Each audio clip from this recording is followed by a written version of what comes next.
ఓం శ్రీమాత్రే నమః. శ్రీ శివాయ గురవే నమః. యః కర్తా జగతాం భర్తా సంహర్తా మహసాం నిధి ప్రణమామితమాదిత్యం బహిరంతస్తమోపహం. వీక్షకులకు నమస్కారం. నేను మీ దేవులపల్లి రామకృష్ణ శాస్త్రి, ఆర్కే మాతృశ్రీ తెలుగు జ్యోతిషపరమైన యూట్యూబ్ ఛానల్. ఇప్పుడు జూలై నెల 7వ తేదీ నుండి జూలై నెల 13వ తేదీ వరకు గల గ్రహ స్థితి గతులని ఒకసారి పరిశీలన చేద్దాం. మిథున రాశిలో సూర్యగ్రహం, కర్కాటక రాశిలో చంద్ర బుధ శుక్రగ్రహాలు, కన్యా రాశిలో కేతుగ్రహం, అలాగే కుంభరాశిలో వక్రస్థితి కలిగిన శని భగవానుడు, అలాగే మీనరాశిలో రాహుగ్రహం, మేషరాశిలో కుజగ్రహం, వృషభ రాశిలో గురుగ్రహం సంచరిస్తున్నాయి. ఇటువంటి గ్రహ స్థితి గతులని అనుసరించి ఈ వారం రాశులకి వార ఫలాలు తెలుసుకుందాం. ఓం శ్రీమాత్రే నమః. ఇప్పుడు తులారాశి వారి గురించి తెలుసుకుందాం. తులారాశి వారికి రాశి నుండి 5వ స్థానంలో శనిగ్రహం వక్రస్థితి, 6వ స్థానంలో రాహుగ్రహం, అలాగే 7వ స్థానంలో కుజగ్రహం, 8వ స్థానంలో గురుగ్రహం, అలాగే 9వ స్థానంలో సూర్యగ్రహం, 10వ స్థానంలో చంద్ర బుధ శుక్రగ్రహాలు, 12వ స్థానంలో కేతుగ్రహం సంచరిస్తున్నాయి. ఇటువంటి గ్రహ సంచారాన్ని అనుసరించి ఈ వారం ఈ తులారాశి వారికి శుభాధిక్యత కలిగిన వారంగానే చెప్పబడుతుంది. అయితే ఈ శుభాధిక్యత అనేది ఒక శుక్రగ్రహ అస్తంగత్వ దోషం తొలగిపోయిన తర్వాత ఇంకా బాగుంటుంది. అది వారం చివరిలో కానీ జరగదు. కానీ ఇప్పటి వరకు ఉన్న గ్రహస్థితి కొంత అనుకూలంగానే ఉన్నది. అయితే ఈ తులారాశి వారికి దాదాపుగా అనుకూలత ఎక్కువగానే ఉంటూ ఉంటుంది ఎప్పుడు కూడా. అది పెద్దగా ఇబ్బంది పడవలసిన రాశి కాదు. అన్ని రకాల విషయాల్లో అన్ని రంగాల్లో కూడా ఈ తులారాశి వారికి అంటే కొన్ని ఇబ్బందులు కష్టాలు ఉన్న సమయంలో కూడా అనుకూలతనే ఉంటుంది. కాబట్టి ఇది కొంత మధ్యస్థంగా ఉంది కాబట్టి ఇది ఇంకా అనుకూలంగా ఉందని చెప్పవచ్చు. అయితే ఆలోచన తీరు కుజ దృష్టి వలన కొంచెం తొందరపాటుగా ఉంటుంది.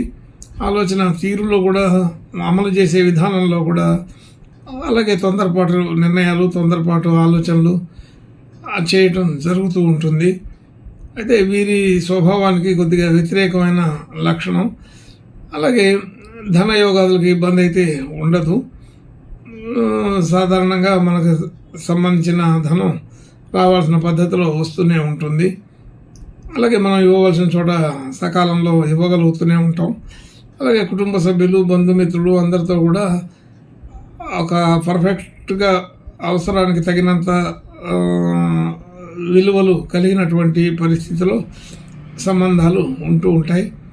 అందరితో సఖ్యతగానే ఉంటూనే కొంత కండిషనల్గా ఒక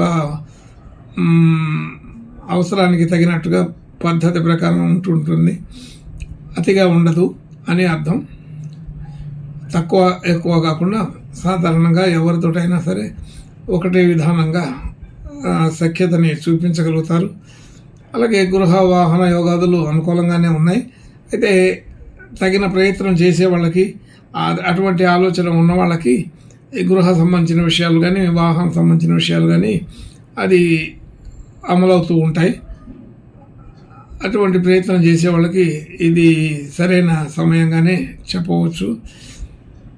అయితే వారం చివరి దాకా ఉన్నటువంటి ఒక నిదానమైన పరిస్థితి వారం మధ్యలోనూ వారం చివర ఇంకా పెరుగుతుంది.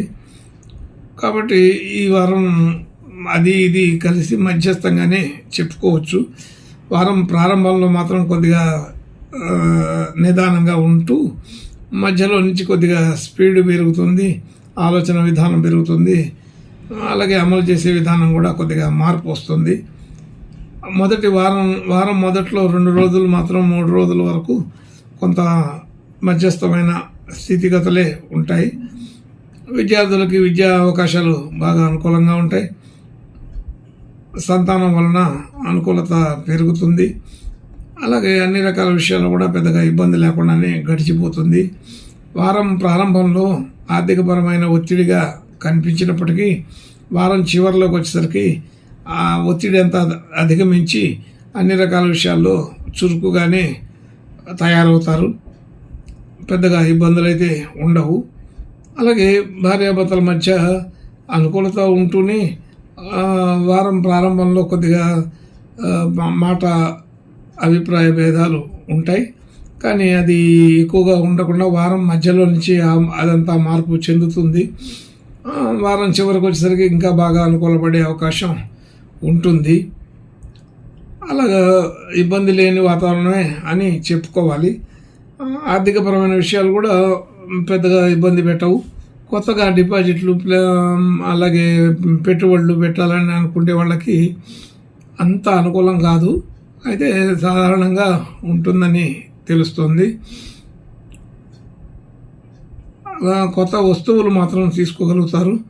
ఆభరణాలు కానీ, గృహోపకరణాలు కానీ, గృహ సంబంధించిన విషయాలకి కానీ కొత్తగా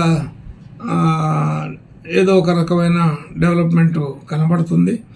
అలాగే భాగ్యస్థితి స్థిరంగా ఉంటుంది. ఉద్యోగ స్థితిలో కొంత మధ్య మార్పులు చేర్పులు జరుగుతున్నట్టుగా అనిపించినప్పటికీ ఆలోచన తీరు నిలకడగా ఉండటం వలన మంచి అనుకూలమైన స్థితే ఉంటుంది. ఏదైనా ఈ వారం చివరిలోనే ఆ అభిప్రాయాలన్నిటికీ అనుకూలత కనబడే అవకాశం ఉంది.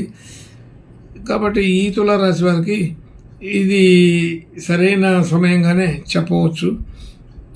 ఉద్యోగ స్థితిలో కొంత వృద్ధి చివరిలో కనపడుతుంటుంది. అలాగే మనం చేసిన పనులకి గుర్తింపు, గౌరవం అంతా కూడా వారం చివరిలోనే కనబడే అవకాశం ఉన్నది. ఖర్చులు వ్యవహారంలోకి వస్తే అదంతా కూడా సాధారణంగా ఉంటుంటాయి. పెద్దగా ఇబ్బంది పడవలసిన పరిస్థితి అయితే ఉండదు.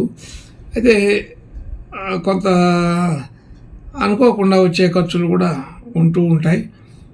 అయితే అది కూడా ఉపయోగకరమైనటువంటి విషయాలే.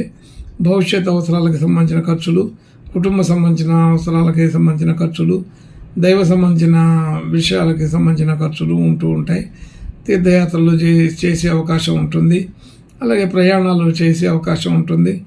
కాబట్టి ఇవన్నీ కూడా ఈ తులారాశి వాళ్ళకి పెద్దగా ఇబ్బంది లేనటువంటి సాధారణమైన విధానాలుగానే చెప్పబడుతున్నాయి.